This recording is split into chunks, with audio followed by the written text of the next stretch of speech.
Hello and welcome back to Torment, Tides of Numenera. So we were just about to talk to Alson Perry. What do you have to say for yourself? He waits quietly, his eyes guarded. Yeah. What do you think of what the Court of Changing God told me? Oh, come on! No! Wrong guy! That's why it was so weird. Actually, I would like to talk to you, Alliger. What do you think of what the Court of Changing God told me? I wanna know that. Honestly, I thought they would be more helpful. Instead, they're just guessing. They don't know any more than you about you than I do. You got my apologies for that, for what it's worth. Hells, they spent all their time thinking about you a lot. This should have a better idea than almost anyone. At least they gave us an idea of where to search next. He shrugs. We'll keep looking. At least they didn't try to dissect me. How you holding up? As well as can be expected. Alright. Let's talk to the woman I wanted to talk to anyway. This woman seems to be absorbed by what she's doing. Her blue eyes narrowed in concentration. You realize that she's the nicest looking person you've seen in a while and feel almost compelled to approach her. I got that feeling a lot. She shakes out the golden cloth she's examining and holds it up to the light. Such beautiful colors, she murmurs. She meets your gaze. I would look lovely on you. It would look lovely on you. I'm like, damn it. Stop it. Last guy, stop. In fact, she leans back for a moment and looks you up and down. Pensively, she nods once to herself, as if pleased. As I thought, no touch of miserly nature in you. She offers you a sweet, shy smile. We are going to get along just fine. Are you selling clothes? And you? He turns to Rin, crouching down so they are on the same level. Wait, what's this? That's nice. Crouching down to kids, so they are on the same level. I mean, most people would just talk down to the kids, and that is perfectly fine because you're taller. You're not just gonna crouch, but still. She reaches behind Rin's ear. When Rin turns to look at what she's doing, Alson taps her lightly on the nose. Rin laughs. Alson smiles. All right, we might got something. Such a gem. Yours? She glances up at you. Her expression softens at the look on your face. She stands and takes your hands in hers. That guy was off-putting me. I don't know. He was making weird noise. You're a good person, she says simply, looking into your eyes as if willing to believe it. Then she lets go. I suppose running around with a young girl kinda says it. A foster girl. So few are willing to open their hearts these days. It's very interesting that running around with Rin has an impact on the NPCs. I almost assume that I have no business to do with Rin until I find a home for her. But that is not the case because NPCs still react to her being in my party. Her presence is not too useful. Not useful whatsoever. I'm like, any other companion would be better than her right now, but it still makes sense to bring her, and that's awesome. Can you tell me about this place? Of course, this is Government Square, home to the City Council and the Order of Truth. The rest is embassies and city records, but you might enjoy a stop at the Red Ticket. She points to a red stone enclosure nearby. She smiles at you briefly, or you might not. It's a place where secrets are traded, and having few secrets of my own, I make a poor visitor. Who are you? My name is Alson Perry. You can call me Alson if you like. She offers a tentative smile. I'm a chirurgeon, but I work mostly with children, you know, healing scraped knees and the occasional broke bone. We are lucky here in Sagus that it's rarely anything more serious. So when the children need my help, too many. Oh boy, we might be able to get rid of Rin. I'm like, she is obviously more qualified at taking care of Rin than I am. What are you doing? Waiting for an appointment. He says with a tentative smile. I heard that you are the keeper of the House of Empty Time. Oh, right. Ah. She glanced at Ren, then bows her head for some moments before meeting your gaze again. What do you want to know? A home for the girl? Perhaps? Perhaps? How does the House of Empty Time work? A child enters the gate and emerges in another time to find a new family waiting for them. Willing parents register with the keeper in their own time period and after rigorous questioning have their names added to the gate itself. After that, he shrugs, who knows, the children have loving families and those families have children to love. Why is the House of Empty Times a secret? It is? Because it's not the strongest system in the world. No one knows how many trips the old thing can stand. So we use it only for those who really have nowhere else to go. Her face hardens, and if everyone knew about it, some of them would treat it the same way they do other orphanages.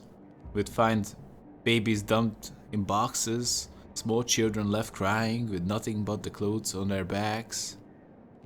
Yeah?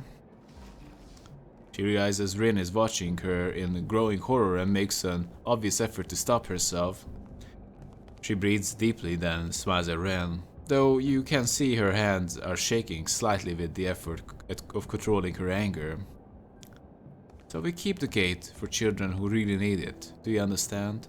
Well, you just said it, that you don't want the most critical cases, like people dumping babies at your doorstep. Okay. Perhaps the unavailability of such a establishment may discourage parents from doing it. Maybe they have no choice. But that is probably not the case, at least significantly. You mean orphans? She watches the way you and Austin are looking at her. Good thing I'm not one of them. Aren't you? Austin smiles but says nothing.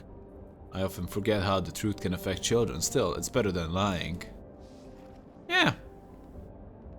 You know, you gotta prepare the children for the world.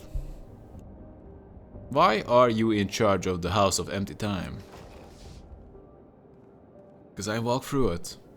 He smiles at your reaction. So yes, I was an orphan, and yes, I am from another time. One much earlier than the present. As a child, I had the unique pleasure of being able to read history books and imagine that my real parents were the heroes of ages past. Your smile dims. And before you ask, my parents in this time are dead, but we spent many happy years together, and I will always be thankful for the life they gave me. As for the gate itself, she looks at it fondly. Where is it? When I'm dead, or hopefully before, it will choose a new guardian from those who have passed through it, and I'll have someone to keep me company through the end of my days. Not a bad bargain, all told. Could I adopt a child? A new brother or sister? Wouldn't that be wonderful? He says to Ren. At the girl's frown, she laughs. I'm afraid not, she says, turning her attention back to you. One of the main requirements for adoption is a stable environment. If you ever decide to settle in Sagus, then we can talk. Damn. I think Rim would be better off with a family of her own. I do agree that, you know. What? She glanced at you, startled and hurt. I do have a family, I just...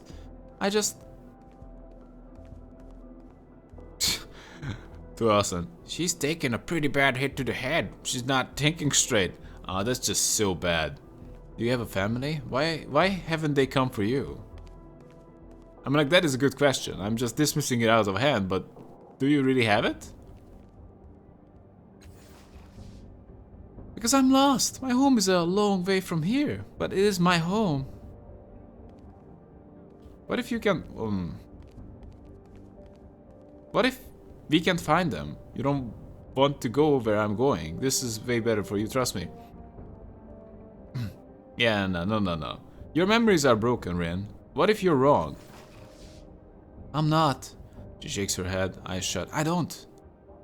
She opens her eyes, looking uncertainly between you and Alison. I don't know. Don't... Whoa.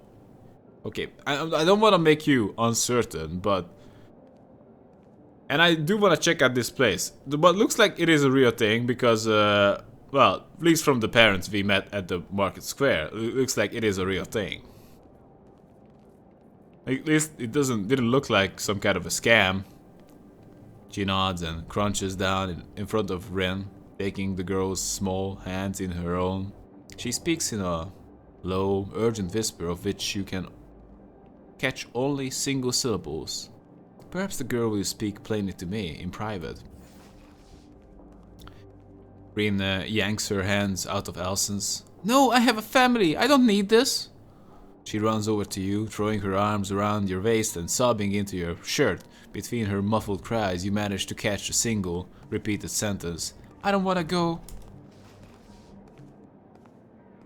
Alson Piri gives the girl a sweet smile. What are your parents' names, child? Do you remember? Of course I remember. Their names are... She tries to remember. Horror creeps onto her face. Her lips tremble. I don't know. Why don't I know? She smiles. Somehow she manages to avoid looking condescending. Maybe you really have forgotten. Alson looks at you. Her face is carefully neutral. This is not something you should put a child through twice. He says calmly, though you sense an undercurrent to her words. You two must decide. Either Rin goes through today, or she resigns herself to whatever fate this world holds for her. I won't be party to this debate a second time. Choose. Damn. Truthfully, I don't know what is best. If it were up to me, the girl would choose for herself. I know, it's up to you, Ren.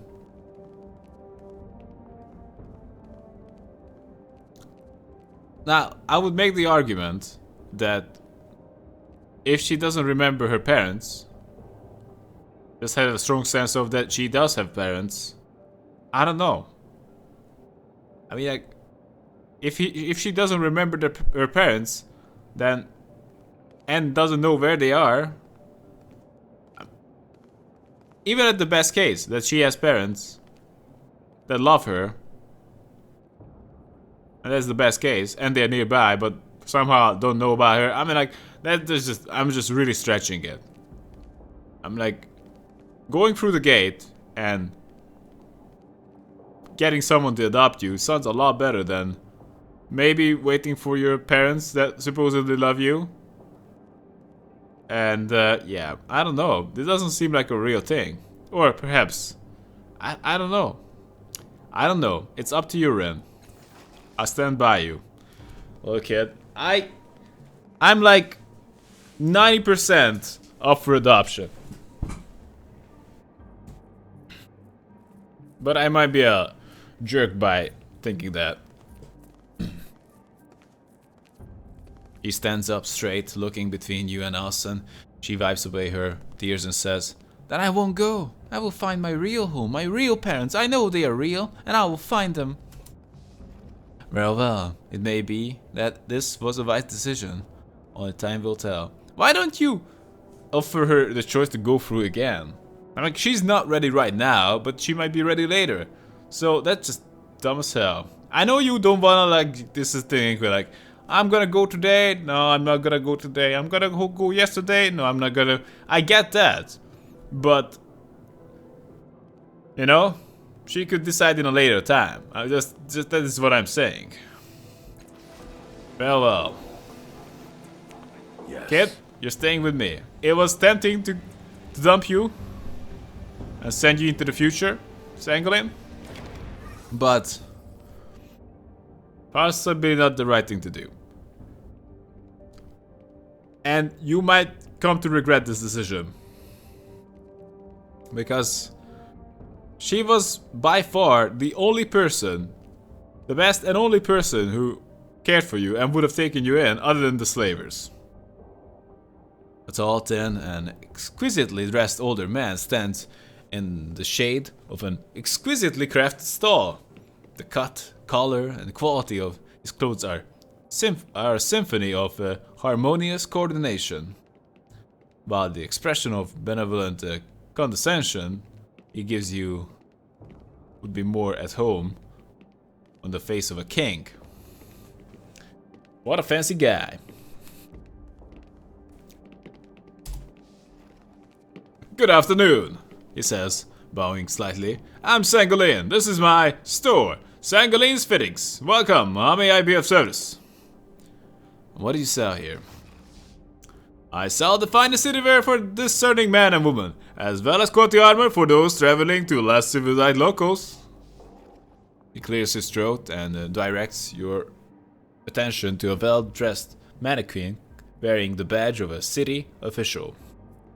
Also, it is our honor to have been chosen to provide the city of Sagus Cliffs with the official badges worn by all properly credentialed Cypri employees. You may trust in their trust in us. Right. Tell me about Government Square. Of course, sir. He puts a finger to his chin. Let me think. There's the city tower just over there, and the Order of Truth, and you can forget the red ticket. That walled courtyard on the edge of the square. Or were you just curious about our fountain here? That's it. Can you tell me about the Order of Truth? Ah, they are a credit to our city. Wise scholars and deep thinkers.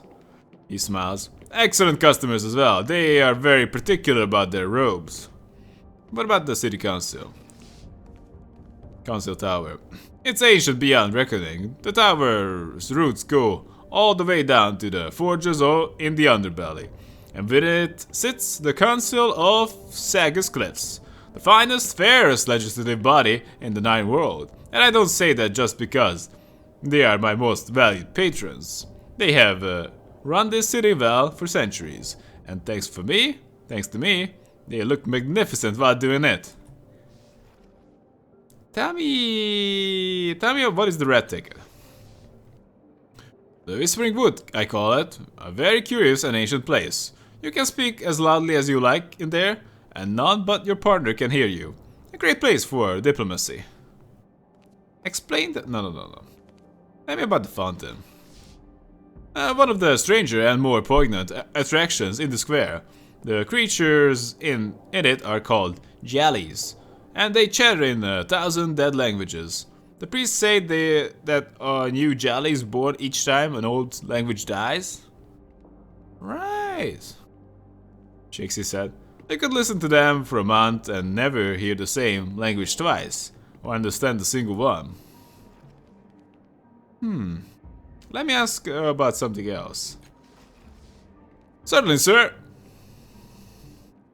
Tell me what you know about the people in the district. I'm not one to gossip, sir, but if you insist, what do you wish to know about? Have you seen a white-skinned, hard-faced woman in the neighborhood? Very tough and dangerous looking? He frowns for a moment, thinking, then nods. Yes, in fact, I believe I sold her a cloak once. The way she wore it, it seemed as if she wished it to hide her face, which, with a face like that, I could readily understand. He looks in the direction of the council building. I got the impression that she might do secret work for the families, but I wasn't about to ask. You bastard, she's my wife! I'm gonna punch you in the face! How would you say that she wants to hide her face? That you can understand? That would be a good line to go for. Have you heard of Ayin who knows? They say she knows everything, but that's a lie. She doesn't know how to dress herself. That's for certain. I've offered to help her, but she won't come in my shop. She says I'm too expensive. Last time she was here, she told the customer about my faked Avatro hides. Never again.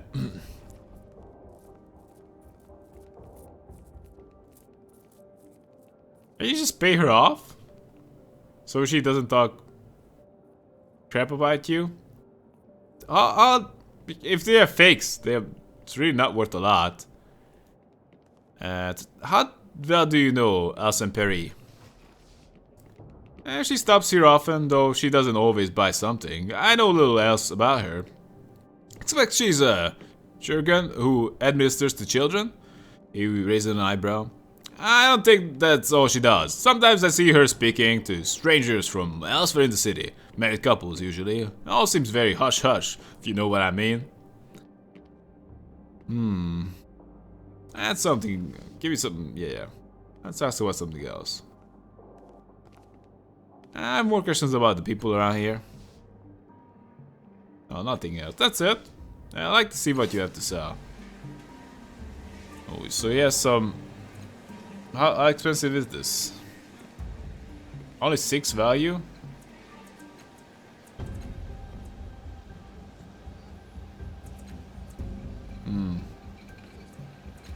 So it actually reduces your speed? Or what? Oh, armor cost 6 to might and speed? Oh, and esoteric attacks are less accurate. So you wanna use a light armor if you're using oh, only usable by the last cast off? Really? Well, is this better than mine? Veil Woven Garment is actually pretty good. Gives me free resistance. Artifact. That's we already have something in my hand, no? Doesn't matter. We're good here. Alright, let's just go this way. Let's see what we can do. Can go in here? No, we cannot. A lot of children.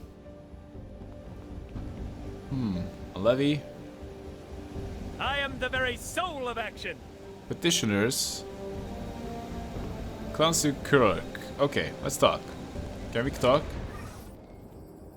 Behind the lectern, a four-eyed, hairless mutant processes paper with balletic grace. He's endlessly snapping the elegant fingers on his left hand, and each time the air twists and shimmers, either disgorging a document to be processed or accepting one that he's compelled with his ink-stained right hand.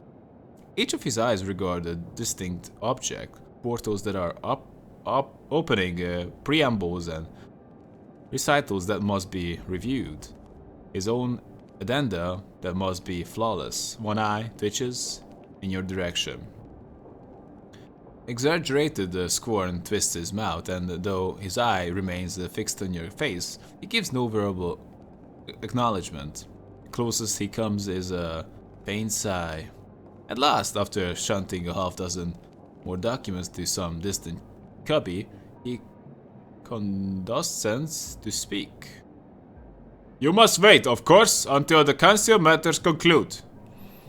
His quarter gaze leaves you, his face returns to his former nanopty, and he continues his work, which shows no evidence of slacking, let alone concluding. Ooh. Intimidation! Moment. Can we deceive him? Scatter his papers to get him pay attention to you. No. How long do you expect council business to take? Claire crosses his idle eyes skyward and answers in a voice that feigns having been worn down by endless pestering petitioners. Though, as far as you can see, you're the only one bold enough to bother him.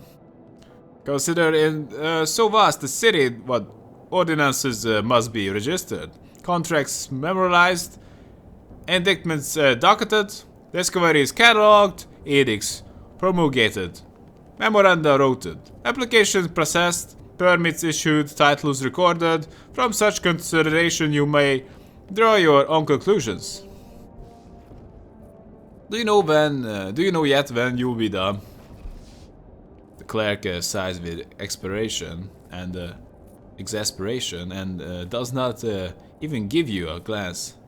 I will spare you no further recitation of the scope of my work, with the understanding that you will spare me importunate questioning about when it will cease. Moment's courtesy will cost you nothing, but any more rudeness will cost you dearly. I assume that my manners are important enough to be worth a moment of your time. Okay, let's just do that. 50%? Is that the best we can do? Must be, right? Oh, you can try it. That's only 70. Do it. 90%. Big thumbs up for that. The clerk conveys his personal regard for the importance of your matters with a long, loud sigh, but he focuses his eyes on you and replies, "Very well, let us wait the worth of your needs, shall we? What is that you want?" I like to ask some general questions. I like to talk about paperwork, actually. A faint sigh is the only acknowledgement you receive. Do you have any records about someone named Matkina? I've seen the name, he mutters, and far too many requisitions for discretionary funds. With confident but deliberate speed, he reviews a series of documents which seem to confirm his initial impression. He does not appear as a citizen, nor in any census indeed. She's mentioned nowhere but on ledgers and requisitions. Fully free of his eyes, give you a significant look. Needless to say, these are transactions whose nature is not specified. What exactly are you doing with all those papers? The clerk shakes his head at your ignorance. I'm taking them from where they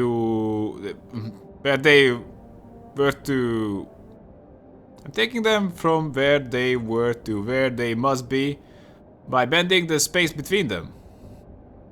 And as they pass across my lectern, I assure that they are properly prepared. To the body, politic, I serve as heart, kidney, and nervous system all in one. He snaps his fingers, opening a portal and flicking a scroll through it. Before I undertook this role, the council employed layers and layers of logotees, scriveners, registrars, and couriers, each corruptible, vulnerable, insular. The Memovira's tendrils grew through the cracks in that teetering edifice. He stares at you with two bright eyes. But no, there is only myself. Had I not come to this office, I wonder who would rule the city. Not that the Memovira has not tried, but even she cannot corrupt the incorruptible. So she is incorruptible. Who's the Memovira? The cleric scolds without looking up. Some builders raise monuments of marble, others tear the monuments down, cook the marble to lime, mix the lime into concrete, and use the concrete to make hardened bunkers. Shakes his head. Organizations can be made the same way, and people. The Memovira has demolished many things, and from the rubble has built an impenetrable organization of hardened skulls. You would be wise to keep your distance. An eye glances your way. But you don't look wise. Where can I find the Memovira? I believe that answers your question. Cleric chuckles quietly while filing out of form. A bloom. A moment later he adds, sometimes it seems one can indeed judge a book by its cover. Screw you! I can take care of myself, okay? I'd like to ask you some general questions. A faint sigh is the only acknowledgement you receive. Who are you and what exactly are you doing with all those papers? I'm neither a tourist attraction nor a docent, he sniffs, but the irritation in his voice is only a thin disguise for the obvious pleasure he takes at your interest. He elaborates. I'm the classic Kirk, and onto me falls the responsibility of directing the fate of every official document in Saga's Cliffs. His tone becomes wholly boastful as he continues. I'm the mind that channels the blind, the nervous impulses of the city and turns it into muscular action. He preens, adding a certain flair to his routing of paperwork. Nature, of course, provides every being with its proper niche, and here my power to bend space, my divisible vision, and my unerring integrity allow me to carry out a task no other in the night world could possibly undertake. He sighs, but with rapture, not exasperation. A venal man, a distractible man, an ordinary man would break beneath the temptation and strain, but not I. With that, his bureaucratic skull returns. And amnesia. Suddenly the word changes. You are in a laboratory that reeks of spoiled milk. In a vat before you, floating in grey, viscous fluid, is a very young child. His skull is in your hands, and you are kneading and stretching it like a dough. Two nubbin eye spots stare from above his natural eyes. He's howling as he clenches and unclenches his tiny fists. Oddments appear and disappear, a blue rag, a gourd rattle, a lock of black hair. Someone else thought though comes into your head. Someone else's thought comes into your head. Evil do. Nature didn't create you, I created you. Wow, that's just pretty strong. Your words are enough to stop the clerk in his work, if only for a moment. All four eyes stare at you, probing, searching for a smirk on your lips or a twinkle in your eye. Finding nothing, he resumes routing the city's paper, but some of the grace is gone from his long fingers. At last he sniffs. Next, no doubt, you just about betting my mother. His forced tone reveals that he took it for no joke, but for all his gift in filing, he seems unable to fit what you've told him into his mind.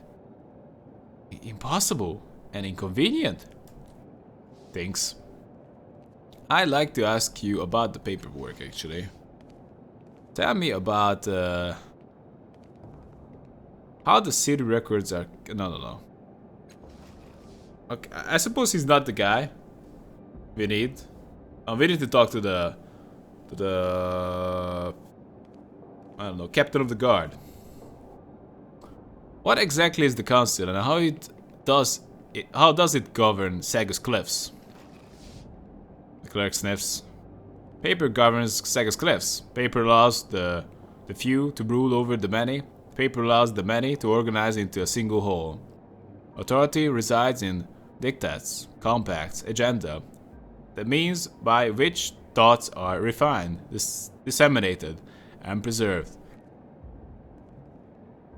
In a calmer voice he adds, of course the council has a part as well. Each of the great slave families sends a representative, and they dicker and bicker until they form the will embodied in paper, and I'm their clerk. Can you tell me about the city's history? Why? Why exactly would an overburdened clerk be able to, or willing to, recite the city's sad state of decline? Then a certain twinkle appears in all four of his eyes, and he begins to speak. That is what the documents themselves reveal, not in their words, but in their very selves. He works faster as he tells the story.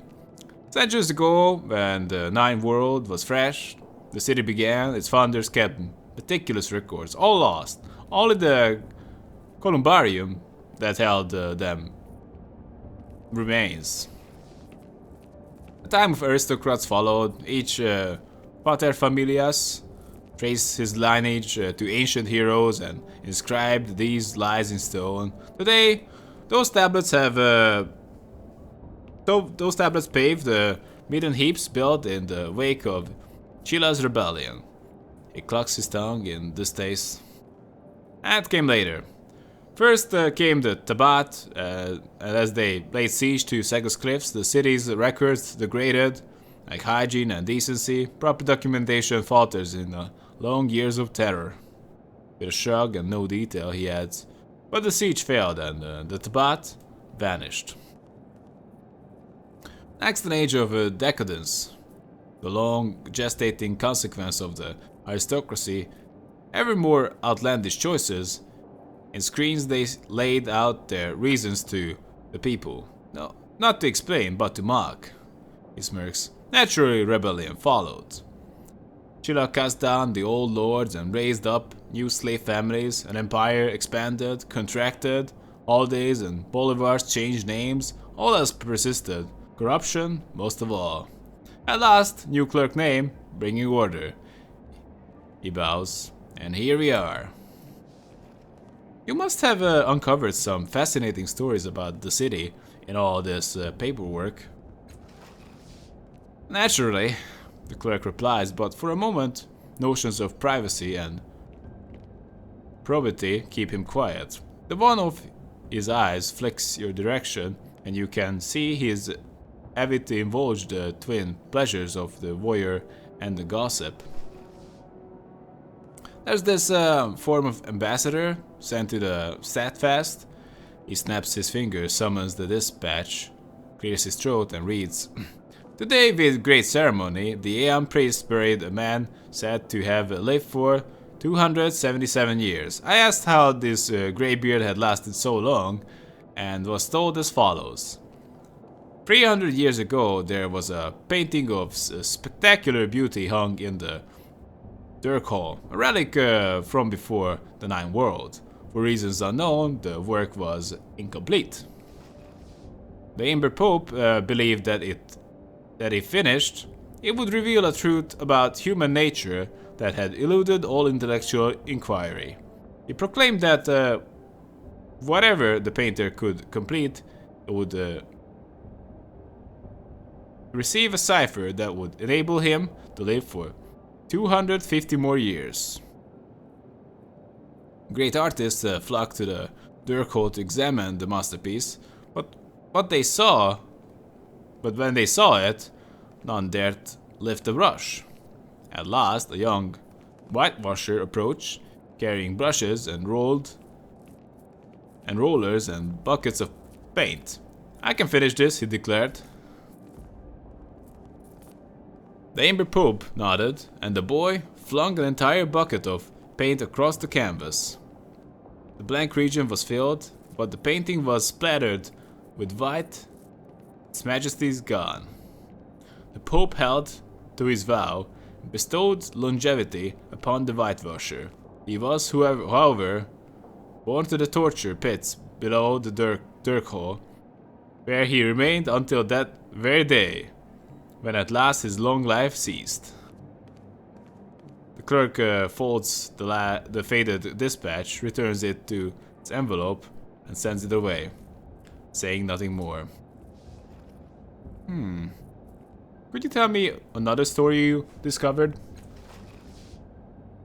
After Chila tore down the old ruling families, there was a time when council stripped the euphemisms from its ledgers, and one sees such and such paid for racking a nobleman till he gave up his stash of shins, and such as such to settle the claims of mothers, benefit of their children by rampaging mobs. One can debate whether this is shamelessness or transparency, but it has yielded an entry of terse brilliance. Some allotted to the assassin to dispose of said veil. He smirks. In a less literal age, said Vea might have been the spendthrift scion of a mercantile clan or a contessa of a grand scale. But not here.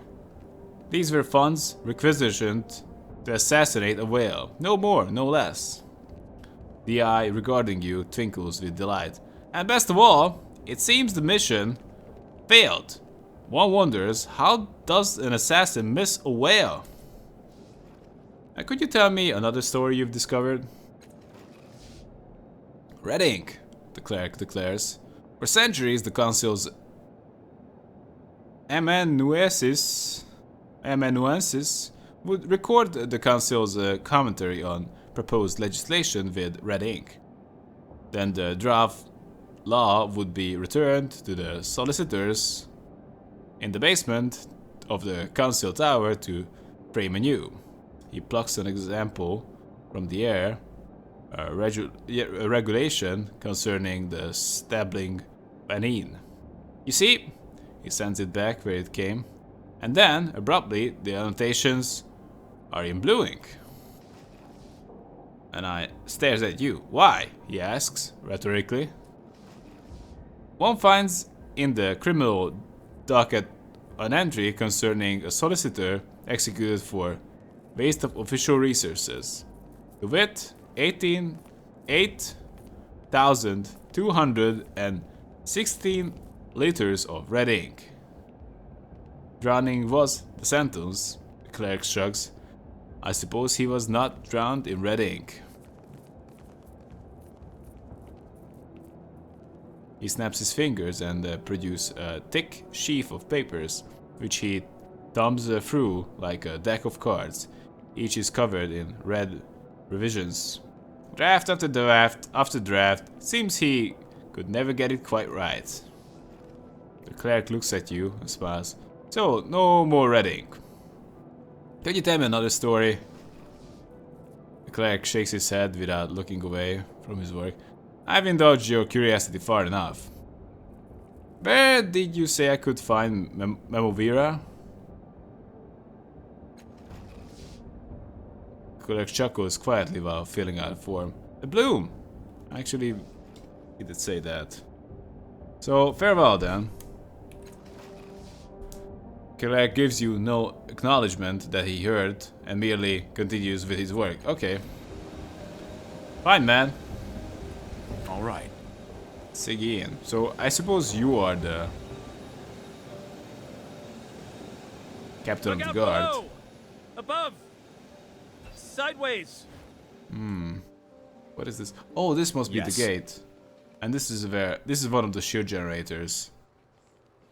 I just like running around All the right, place. Rin, you can do this. Oh, you can do this, Ren. I love the voice acting of the kid. Just wanna explore this whole place. So it looks like it is it. Gets doing. Or So is this- it the other way? Ladder to the underbelly and to the Order of Truth. And Council Tower. Can we get into the Council Tower? Because it looks like it doesn't have a scene transition. We can go into Caravanserai. Interesting place. That we didn't explore just yet. Looks like Order of Truth is a dead end. Let's do it. Alright, let's go. Let's talk to the captain of the guard. And I believe she is the last one we need to talk to in this area. Other than going into the Order of Truth. Of course we need to go and check out the gate and the shield generator as well. But Yes. this is a good time to take a break, so hope you guys had fun. Tell me if you did and see you around. And have a good one.